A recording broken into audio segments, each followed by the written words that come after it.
복된 소식 아름다운 소리 AM 1590kHz 시카고 기독교 방송입니다.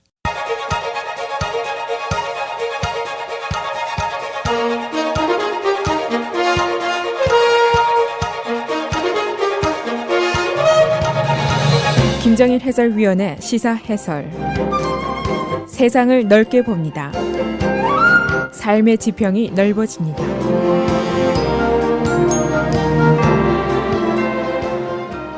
제4차 민주당 대선 후보 토론회가 어젯밤에 오하이오에서 열렸습니다. 어제 토론회는 지금까지 열린 것 중에서 가장 중요한 디베이트로 꼽히고 있습니다. 몇 가지 이유가 있는데 탄핵 전국 속에서 열린 첫 번째 토론회라는 점과 또 12명이나 되는 최다의 출연자들이 토론회를 벌였다는 것, 그리고 아이오와 코커스, 첫 예산에서 이제 불과 4개월을 남기고 벌어지는 토론회라는 의미가 있고, 또 선두주자 그룹들 중에서 여러 명이 여러 가지 악재를 안고 나타난 토론회였습니다. 예를 들면 조 바이든과 아들이 유크레인 스캔들에 몰려있고 버니 샌더스의 건강 문제가 등장을 했습니다. 어제 토론회에서 나타난 현상 중에 가장 다이내믹한 것은 엘리자베스 워런이 선두주자로 등장을 했다는 것입니다. 그 증거는 나머지 11명의 후보들이 모두 워런 상원의원에 대한 전방위 공격을 퍼부었습니다. 조 바이든은 종전과는 달리 뒤로 약간 물러선 모습이었고 3시간 가까이 진행된 토론회 마지막 부분에서 바이든, 샌더스, 워런 3자가 격돌하기 전까지는 큰 존재감을 잃어버린 느낌을 주었습니다. 어제 토론회 주제는 트럼프 탄핵에서부터 시리아, 아이시스, 터키, 러시아 문제, 헬스케어, 텍스, 건 컨트롤까지 다방면에 걸친 주제를 소화했습니다. 역시 어제도 후보들 간의 개혁적인 이념, 프로그레시비즘과 중도적인 이념, moderate 사이의 논쟁이 계속이 됐습니다. 그래서 오늘은 어제 제4차 토론회의 내용은 어떤 것인지, 새로운 현상은 무엇인지, 또 승자와 패자는 누군지 설명해 드리겠습니다. 어제 토론회에서 나타난 가장 두드러진 사항은 역시 엘리자베스 워런 상원의원의 약진입니다. 여름 기간 동안 성장한 그녀의 지지도가 상승세를 계속 유지했고, 조기 예선 지역에서는 거의 조 바이든과 맞먹는 지지도를 유지하게 됐습니다.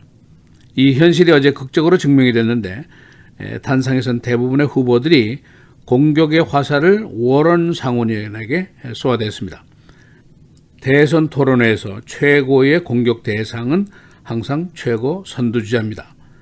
상대적으로 자신과 아들의 유크레인 스캔들로 정치적인 타격을 입은 조 바이든은 과거 토론회와는 달리 공격을 덜 받았습니다. 이에 따라서 존재감도 덜한 편이었습니다. 그는 어제 유크레인 스캔들과 관련해서 자신과 아들은 잘못이 없다라고 강력하게 부인을 했습니다.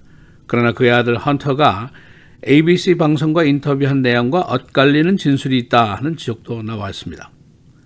엘리자베스 워런이 선두주자로 부상하면서 어제 집중적인 공격을 받았는데 이런 공격들입니다. 첫째는 조 바이든의 공격이었습니다.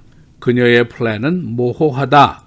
그녀가 큰 일을 해낸 기록이 없다. 그런 공격이었고, 두 번째는 핏 부티저지 시장입니다. 인디애나주의 사우스밴드 시장인데 헬스케어 문제를 거론하면서 그녀가 사기업의 보험에 가입한 가입자들의 선택을 무시하고 있다라고 공격을 했습니다. 그리고 세너더 에이미 클로버차, 미네소타 출신인데 그녀의 플랜은 몽상가의 계획이다, 파이프 드림이다 라고까지 공격을 했습니다. 워런 상원의원은 메디케어 for all 이 정책을 지지하고 있는데 고소득자들 그리고 고소득 기업에게 증세를 해서 이 지출을 충당하겠다고 얘기를 했습니다. 그러나 중산층의 세금도 올릴 것이냐라는 데 대해서는 확실한 답변을 아직 하지 않고 있습니다. 버니 샌더스는 여기에 비해서 중산층의 부담도 늘어날 것이다 라고 인정을 했습니다. 그리고 자신을 민주적 사회주의 신봉자다라고 한 것과 대조적으로 그녀는 자신은 자본주의 신봉자이고 그러나 여기에 걸맞는 정부의 감독 기능과 규정이 선행돼야 한다는 지를 펴왔었습니다. 버니 샌더스에게 어제 시선이 많이 집중됐습니다. 2주 전에 하트어택을 겪었는데 78살의 고령입니다. 그러나 그는 어제 자신은 건강하다라고 말을 하면서 활발하게 토론에 참여를 했고 간간히 농담도 주고받았습니다. 그가 평소에 너무 화난 사람의 이미지가 있다는 걱정을 받았는데 어제는 농담을 통해서 이 걱정을 희석시키려는 노력까지 했습니다. 어제 토론회 카메라는 주로 이 3명의 선두주자에게 고정이 되어 있었습니다. 그러나 또 한 사람이 있었는데 바로 인디애나 사우스밴드의 시장인 핏 부티저지입니다. 그는 워런 상원의원에게 메디케어 for all을 위해서 중산층 세금을 올릴 것이냐 안 올릴 것이냐 라는 질문을 거듭했습니다. 그러나 워런이 직접 대답을 회피하니까 yes or no를 질문했는데 yes or no의 답변이 오지 않았다라고 그녀를 힐난했습니다. 조 바이든의 문제가 또 하나 있습니다. 그의 선거 헌금 모금에도 이것이 나타나고 있는데 FEC의 집계에 따르면 9월 말 현재 모금 실적이 조 바이든은 $900만 달러에 불과합니다. 그러나 여기에 비해서 샌더스는 $3,370만 달러, 워런은 $2,570만 달러, 부티저지는 $2,340만 달러를 걷어들여서 바이든이 크게 뒤지고 있습니다. 어제 또 하나의 눈에 띄는 장면은 미네소타 출신의 에이미 클로버차 상원의원의 공격전이었습니다. 그녀가 계속해서 워런 상원의원을 공격했는데 그녀의 입장이 좀 그렇습니다. 지금 그녀의 지지율 여론조사와 모금 실적이 충분하지 않습니다. 자칫하면 11월 토론회에서 탈락할 위기에 놓여 있습니다. 이 불안한 위기를 탈출하기 위한 탈출용 공격이었다 하는 해석이 있습니다. 이 워싱턴 포스트가 평가한 winners and losers는 이렇습니다. winner, 엘리자베스 워런, 버니 샌더스, 에이미 클로버차, 앤드루 양 이런 사람들이고 losers, 조 바이든이고 그리고 in between 중간층에는 핏 부티저지가 들어가 있습니다. 어제도 민주당 내 이념 논쟁이 계속이 됐습니다. 개혁적인 인사들인 워런이라든가 버니 샌더스 같은 사람들은 Medicare for All을 주장을 하면서 정부가 주도하고 부자에게 증세를 하고 중산층의 부담도 어느 정도 늘리고 그래서라도 전체 국민들의 의료 혜택을 줘야 한다는 주장입니다. 그리고 또 대기업을 분할해야 한다는 주장도 펴고 있습니다. 이렇게 해서 부의 집중을 막아야 된다는 것인데 예를 들어서 애마존이라든가 페이스북이라든가 이런 것을 중소기업으로 분할하자. 월스트리트의 금융기관을 분할해야 한다는 주장은 예전부터 펴왔었습니다. 여기에 반해서 중도적인 인사들 조 바이든이라든가 핏 부티저지 같은 사람은 돈을 어디서 만들어서 충당할 것이냐 너무 극단적인 주장이다 하는 비판을 하고 있고 대기업을 분할하는 것은 무리가 따른다는 의견을 보이고 있습니다. 엘리자베스 워런 상원의원은 어제 이런 반론에 대해서 Dream big and fight hard 하지 않으면 큰일을 못한다라고 반격을 했습니다. 미국의 소셜 시큐리티라든가 메디케어, 메디케이드도 다 Dream big에서 나온 것들이다 라는 설명을 하고 있습니다. 그러나 민주당이 지금 예선전에서 이념 논쟁을 이렇게 벌여도 되느냐 하는 의문이 있습니다. 공화당과 트럼프는 단합돼서 일사불란하게 준비를 하고 있는데 이렇게 해도 괜찮느냐 하는 걱정도 있습니다.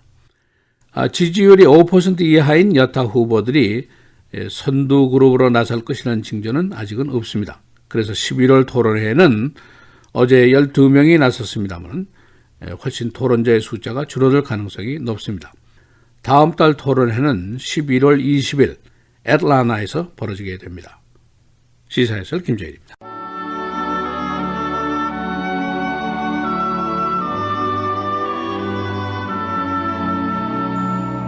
집은 지혜로 말미암아 건축되고 명철로 말미암아 견고하게 되며 또 방들은 지식으로 말미암아 각종 귀하고 아름다운 보배로 채우게 되느니라.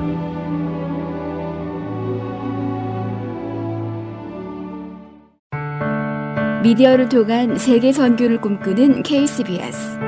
이제는 라디오가 없어도 KCBS 시카고 기독교 방송을 실시간으로 청취할 수 있습니다. KCBS 시카고 기독교 방송에서는 쉽고 간편한 라디오 청취 서비스를 제공합니다. 스마트폰 애플리케이션 서비스 안내 앱스토어에서 KCBS를 검색해 시카고 다운타운 그림의 KCBS 아이콘을 무료로 다운받아 설치하시면 스마트폰으로 실시간 KCBS 생방송 청취가 가능합니다. 정규 방송 시간 후에는 CBS 기독교 방송이 실시간 방송됩니다. 또한 시카고 기독교 방송 웹사이트 kcbs1590.org에서 생방송 듣기 메뉴를 통해 KCBS 라디오를 실시간으로 청취할 수 있습니다. 김정일 해설위원의 시사해설 방송도 스마트폰 KCBS 앱을 통해 매일 청취가 가능합니다. KCBS 앱의 왼쪽 상단에 위치한 메뉴에서 J킴 뉴스를 클릭하시면 다시 듣기 서비스가 가능합니다. 또한 페이스북이나 유튜브에서도 김정일 해설위원의 시사해설 진행 방송 청취가 가능합니다.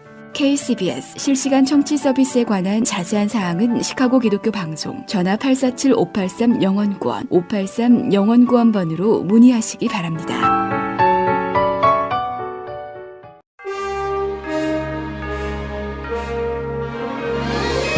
(10월 16일) 수요일 KCBS 헤드라인 오늘의 주요 뉴스입니다. 민주당 경선 후보 4차 TV 토론회에서 승자는 엘리자베스 워런 상원 의원인 것으로 나타났습니다. 어제 워런 의원은 경쟁자들의 관심과 공격을 한데받으며 가장 긴 시간 발언을 이어갔습니다. 3시간 넘게 진행된 민주당 TV 토론회 쟁점은 부유세, 의료보험, 일자리 창출에 모아졌습니다. 워런 의원의 핵심 공약 중 하나는 Medicare for All, 정부가 운영하는 전국민 단일 의료보험입니다. 한때 민주당 대선 주자 지지율 1위를 달리던 바이든 전 부통령은 고전을 면치 못했습니다. 트럼프 대통령 탄핵 조사에 대한 의견에 대해서는 일제히 찬성 의견을 밝혔습니다. 낸시 펠로시 하원 의장이 트럼프 대통령 탄핵 조사에 대한 하원 투표를 실시하지 않을 것이라고 밝혔습니다. 펠로시 의장은 어제 의회에서 기자들에게 투표는 필요 조건이 아니라며 그렇기에 현 시점에서 우리는 투표하지 않을 것이라고 말했습니다. 펠로시 의장의 이 같은 발언은 민주당 지도부가 일부 의원들과 연달아 회동한 뒤 나온 것입니다.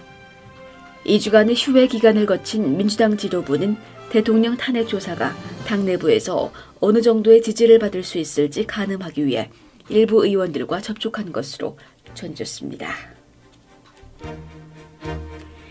마이크 펜스 부통령이 자신의 변호인을 통해 하원의 대통령 탄핵 조사에 협조하지 않겠다고 선언했습니다. 펜스 부통령의 변호인 매슈 모건은 탄핵 조사를 주도하는 민주당 소속 하원 정보위원회, 외교위원회, 정부감독개혁위원회에 자료 제출 요구에 응하지 않겠다는 뜻을 서한으로 전달했습니다. 이 서한에서 펜스 부통령 측은 하원 위원장들이 요구한 문서에 부통령실이 관리하지 않는 기록이 포함된다고 지적했습니다. 트럼프 대통령은 어제 미군 철수로 인한 터키의 시리아 북동부 쿠르드족 토벌 작전과 관련해 우리는 휴전을 요구하고 있다고 강조했습니다.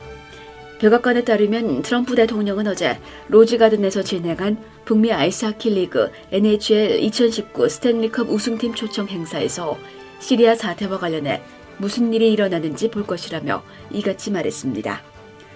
그는 또 전날인 14일 발표한 터키산 철강 관세 인상 등 경제 제재를 거론하며 우리는 상상 가능한 가장 강력한 제재를 부과했다며 만약 이것들이 효과가 없다면 막대한 철강 관세를 포함해 많은 게 남아있다고 추가 제재를 경고했습니다.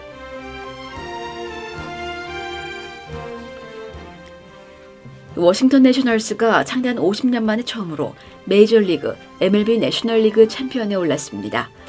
워싱턴 내셔널스는 어제 열린 내셔널리그 챔피언십 시리즈 4차전에서 샌루이스 카디널스를 7대4로 이기면서 4연승을 거두며 월드시리즈에 선착했습니다. 워싱턴은 22일부터 어메리칸 리그 챔피언십 시리즈에서 싸우는 휴스턴 애스트로스 뉴욕 양키스의 승자와 월드시리즈에서 맞붙습니다. 현재 휴스턴이 2승 1패로 앞서 있습니다.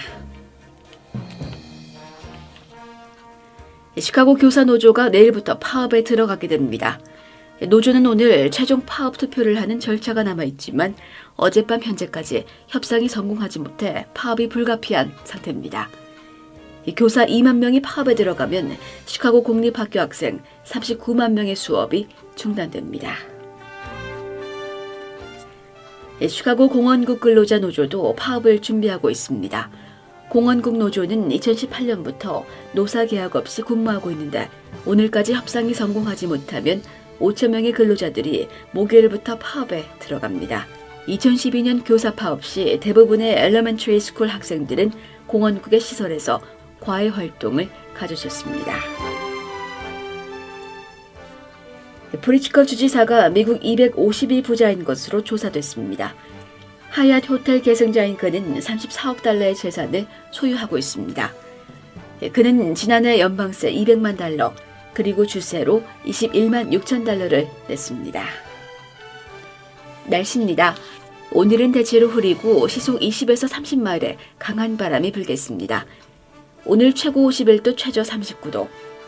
내일은 대체로 맑은 가운데 가끔 구름 많겠습니다. 최고 54도, 최저 38도. 금요일도 대체로 맑은 가운데 가끔 구름 많겠습니다. 최고 60도, 최저 48도. 토요일 대체로 흐리고 오후 들어 한때 비가 내리는 지역 있겠습니다. 최고 61도, 최저 44도입니다.